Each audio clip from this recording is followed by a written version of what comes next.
I don't want to take care of you. Fight this battle alone.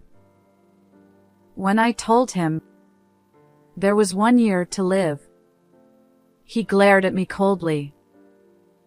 From that day on, he ignored me and eventually moved out without a word. I had taken care of my mother-in-law for 10 years in his place, but he treated me as if none of that mattered.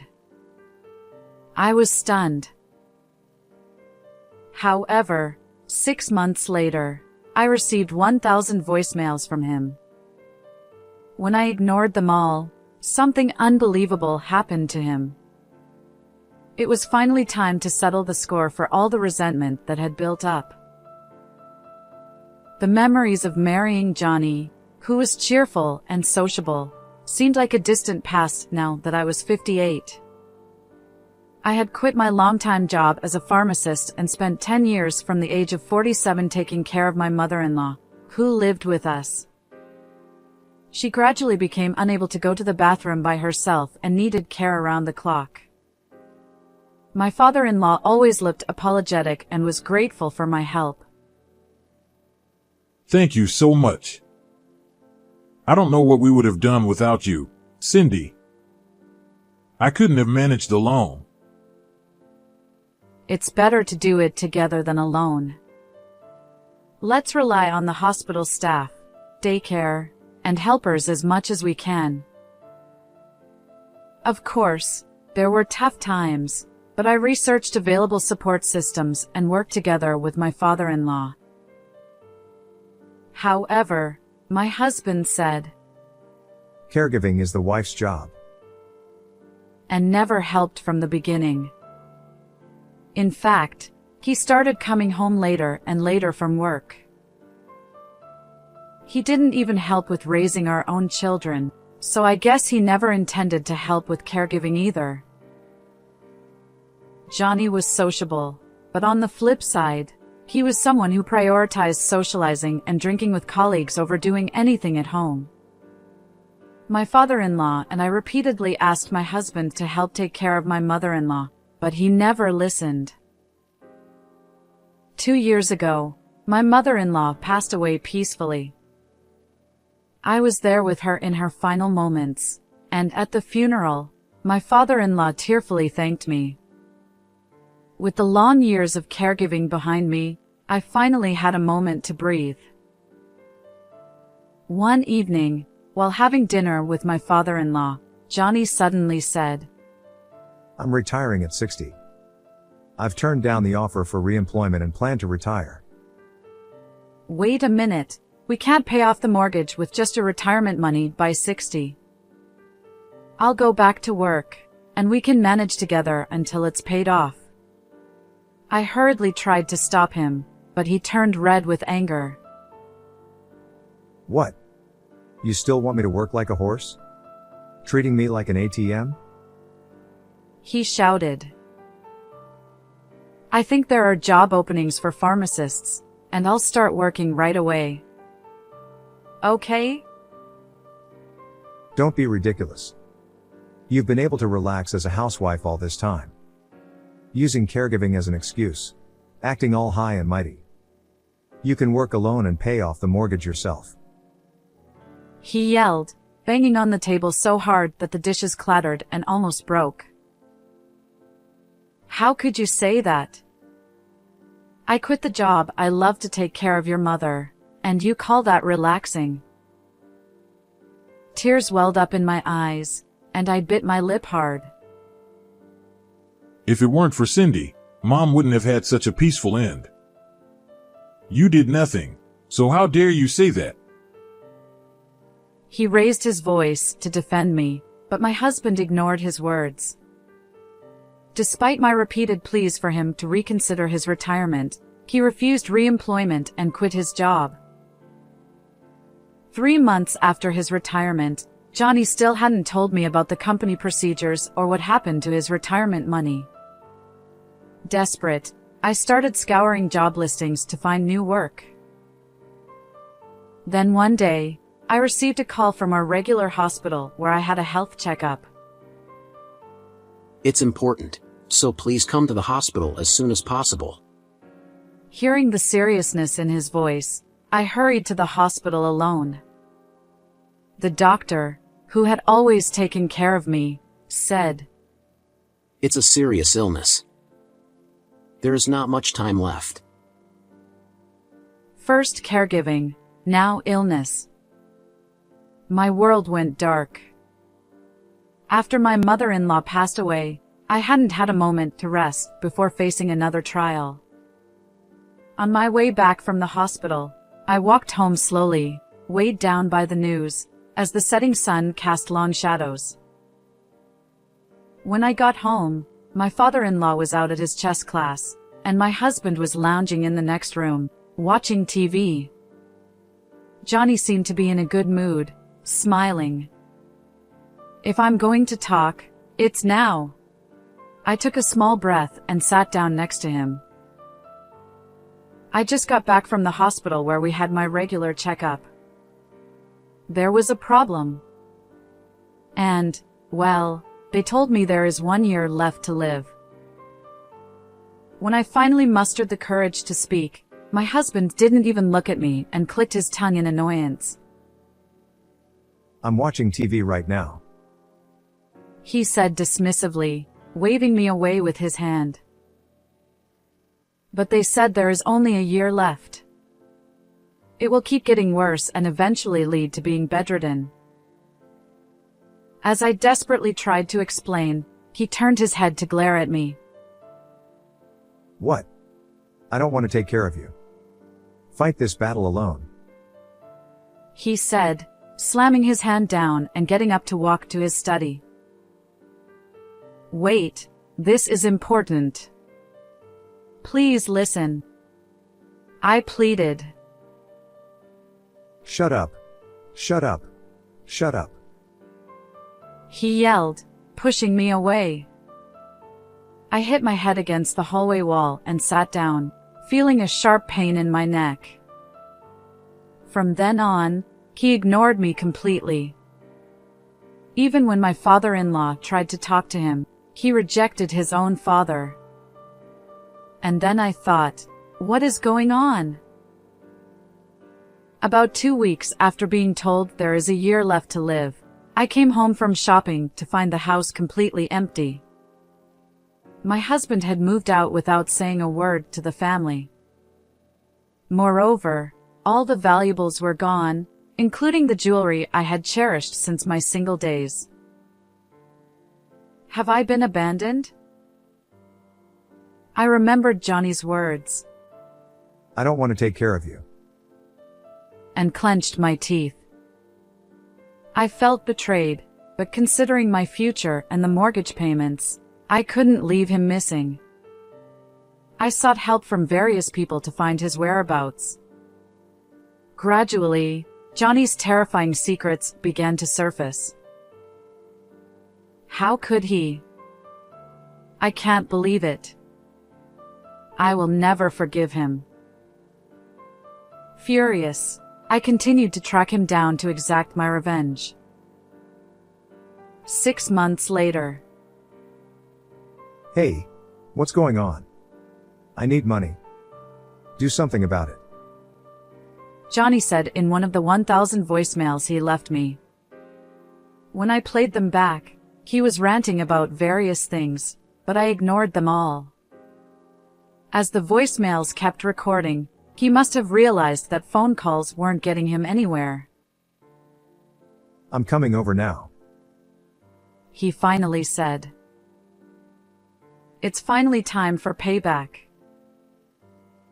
I waited for Johnny's return with a glint in my eye.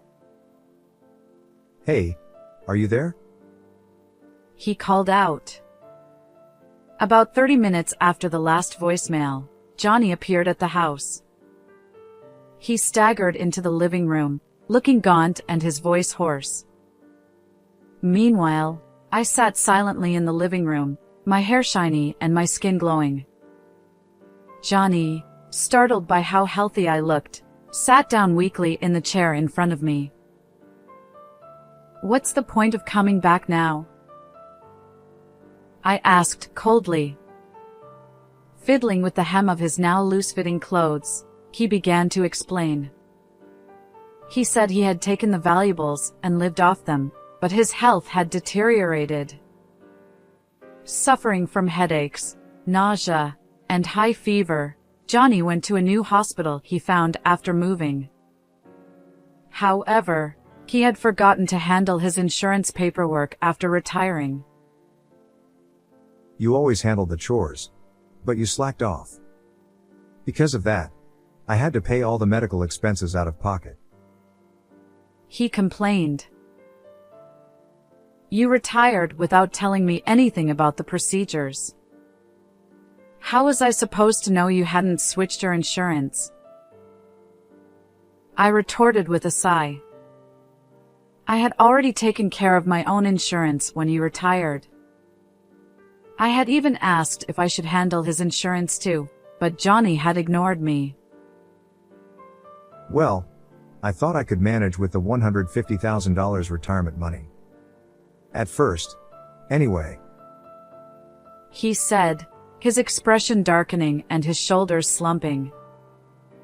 As I listened, it became clear that he had felt confident with the large sum of money at hand and thought he could cover the medical expenses out of pocket for a while.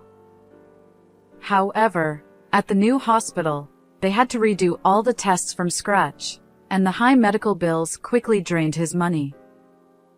He grumbled about it, but then he looked at me and tilted his head. By the way, I've been wondering since I got here. Why do you look so healthy? Didn't they say you had a year left to live 6 months ago? Oh. Didn't the new doctor tell you anything? What? It seems there's a misunderstanding. The one with a limited time left due to illness is you. I'll never forget the look on his face at that moment.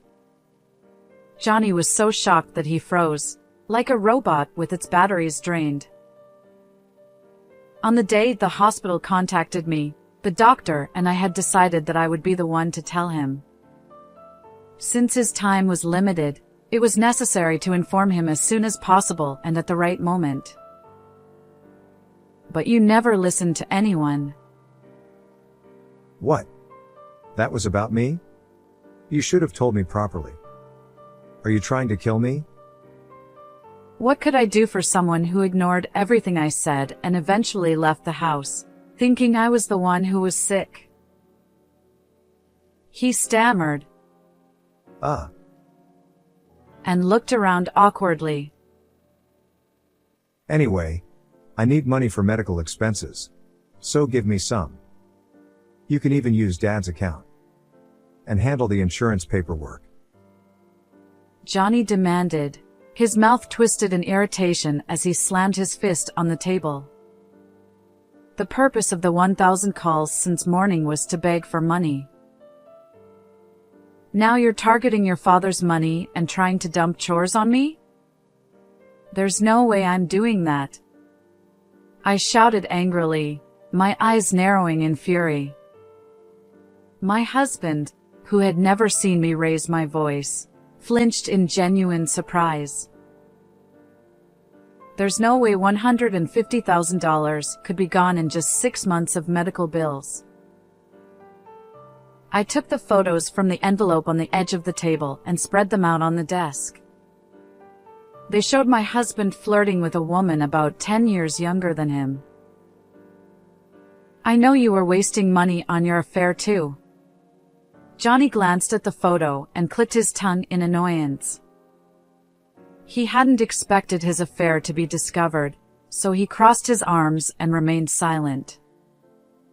I had discovered my husband's misdeeds when one of his subordinates visited our home while I was searching for Johnny's whereabouts. The subordinate had come to return a fountain pen that Johnny had left in his locker at work when he retired. However, when he saw me at the door, he looked puzzled. Is the lady of the house here? He asked. I am his wife. I replied. What? He said, frowning. As I listened, I learned that my husband had been meeting a woman every day after work for the past 10 years, ever since the start of caring for his mother. Moreover, Johnny had been introducing this woman as his wife to everyone around him. The subordinate was shocked to find out that the person he thought was Johnny's wife was actually someone else. While I was busy taking care of your mother, you were out playing with another woman. You've got some nerve, I shouted, pointing to the building in the photo on the table. It turned out that my husband's new place after leaving home was his mistress's apartment. Even after hearing from his subordinate, I continued searching for his whereabouts. 3 days before Johnny returned, I finally pinpointed his location. When I saw Johnny and his mistress entering the apartment together, I was tempted to confront him immediately. However, I decided to gather photographic evidence of his affair for the divorce and alimony claims. The bitterness and humiliation I felt at that moment were heart-wrenching. It seems you've been living it up. Trips, expensive purchases, fine dining. It's not just medical bills. I pulled out the remaining photos and printed credit card statements from the envelope, revealing Johnny's actions one by one, like cornering a rat. Not only did you neglect your family, but you also repeatedly betrayed us. We're getting a divorce, and I'll be claiming alimony, I said, glaring at him with sharper eyes than his, and slammed the divorce papers on the table. Well, if you're willing to divorce me, that works out just fine. I can live happily with my new woman, Johnny said with a sneer, as if calling me a fool, and quickly signed the papers. At that moment, I snatched the papers and securely placed them back in the envelope. Then I shouted towards the door, "Dad, Johnny is going to live with his mistress." That won't be happening. The living room door creaked open, and my father-in-law, who had been absent until then, suddenly appeared.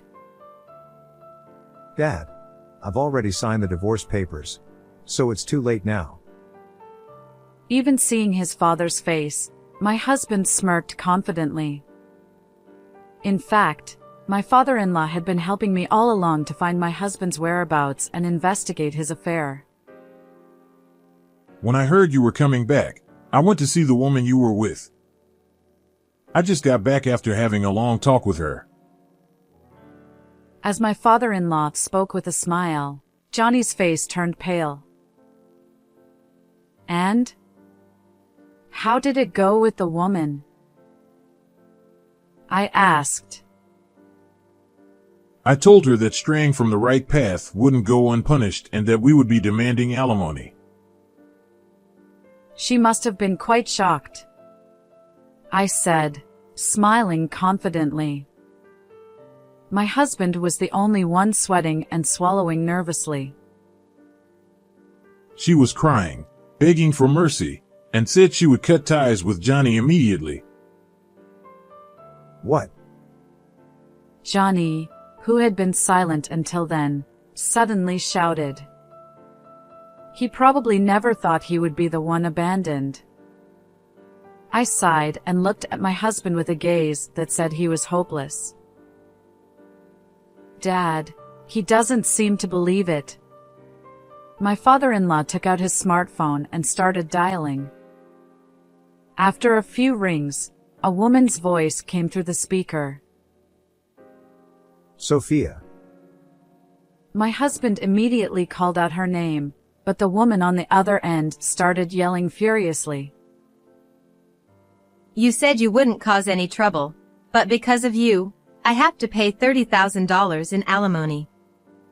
She complained bitterly. Choosing Johnny was a mistake for both of us. But a crime is a crime. You'll have to pay the alimony in full, I said to the mistress in a stern, angry voice. My intensity silenced her. Let's discuss the rest through our lawyers, I added, and my father-in-law quietly ended the call. Johnny was left staring downwards, mouth agape, in shock. My father-in-law and I exchanged glances and shrugged. Now, listen, family is the most important thing, right? We shouldn't be falling apart. My husband, cornered, suddenly stood up from his chair, half crying, and begged for reconciliation. Just so you know, the alimony I'm asking for is $100,000. That includes the value of the jewelry you stole from me. 10 years of infidelity really adds up, I said, spreading my fingers to show 10 and pushing Johnny away as he tried to come closer. He fell back clumsily, landing on his rear, and looked to his father for help. Don't count on me. I'm cutting ties with you. All my inheritance will go to Cindy. What? Hey, tell Dad something. He pleaded, now turning to me after being dismissed by his father. But I just glared at him with icy eyes, saying nothing. Realizing it was truly over, he sniffled and left the house, tears streaming down his face. After that, I immediately submitted the divorce papers and separated from my husband. Johnny and his mistress ended up having to pay a large amount of alimony. The two of them didn't support each other and eventually broke up. From what I've heard, they both took out loans from shady places to pay me and are now being chased by debt collectors. 10 years wasted, leaving them with nothing but debt. What a miserable life. I am deeply grateful to my father-in-law, who always helped me during difficult times.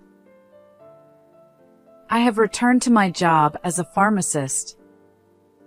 It's been enjoyable to work again, and spending time freely outside is refreshing. My neighbors have been concerned about me, and we are planning a trip together soon. Friends are truly invaluable. For now, I will enjoy my time. How did you like this story? Please don't forget to subscribe to my channel. See you in the next video.